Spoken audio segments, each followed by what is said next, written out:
நண்பர்கள் அனைவருக்கும் வணக்கம். இன்னைக்கு நம்ம இந்த வீடியோல தமிழகத்தில் பெங்கல் புயல் காரணமாக மீண்டும் பல மாவட்டங்களில் மிக கனமழை, பொதுமக்கள் வீட்டை விட்டு வெளியே வர வேண்டாம் என்ற அறிவிப்பு வெளியாகிருக்கு. சோ அதை பத்தி தான் இப்ப நம்ம பார்க்க போறோம். பெங்கல் புயல் காரணமாக தமிழ்நாட்டில் இன்று 7 மாவட்டங்களுக்கு ரெட் அலர்ட் எச்சரிக்கை விடுக்கப்பட்டுள்ளது.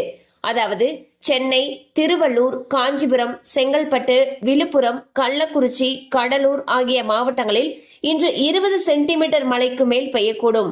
மேலும் புதுச்சேரி மாநிலத்திற்கும் இன்று ரெட் அலர்ட் எச்சரிக்கை விடுக்கப்பட்டுள்ளது. புதுச்சேரிக்கு கிழக்கே 180 கிலோமீட்டர், சென்னைக்கு தென்கிழக்கே 190 கிலோமீட்டர் தொலைவில் பெங்கல் புயல் மையம் கொண்டிருப்பதாக வானிலை ஆய்வு மையம் தெரிவித்துள்ளது. இந்த புயல் கரையை கடக்கும் பொழுது 70 முதல் 80 கிலோமீட்டர் வேகத்தில் காற்று வீசும் என்று எச்சரிக்கை விடுக்கப்பட்டுள்ளது. இடையிடையே 90 கிலோமீட்டர் வேகத்தில் சூறை காற்று வீசக்கூடும் எனவும் தெரிவிக்கப்பட்டுள்ளது. இதனால் பொதுமக்கள் பாதுகாப்பாக இருக்க அறிவுறுத்தப்பட்டுள்ளனர். சோ பாத்தீங்கன்னா இன்று பெங்கல் புயல் கரையை கடக்கிறதுக்கு இருக்கு. இந்த புயலானது தற்பொழுது சென்னைக்கு தென்கிழக்கே 190 கிலோமீட்டர் தொலைவில் மையம் கொண்டிருப்பதாக வானிலை ஆய்வு மையம் அறிவிச்சிருக்காங்க. இதன் காரணமாக தமிழகத்துல 7 மாவட்டங்களுக்கு ரெட் அலர்ட் எச்சரிக்கை கொடுத்திருக்காங்க.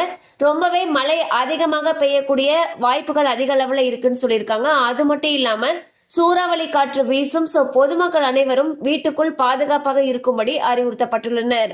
கண்டிப்பா அந்த அப்டேட் உங்களுக்கு பயனுள்ளதா இருந்திருக்கும் நம்புறோம். மேலும் இது போல அப்டேட்ஸ் உங்களை உடனே ரீச் ஆகணும்னு நினைச்சீங்கன்னா நம்ம சேனலோட தொடர்ந்து இணைந்திருங்கள். தேங்க்யூ ஃபார் வாட்சிங்.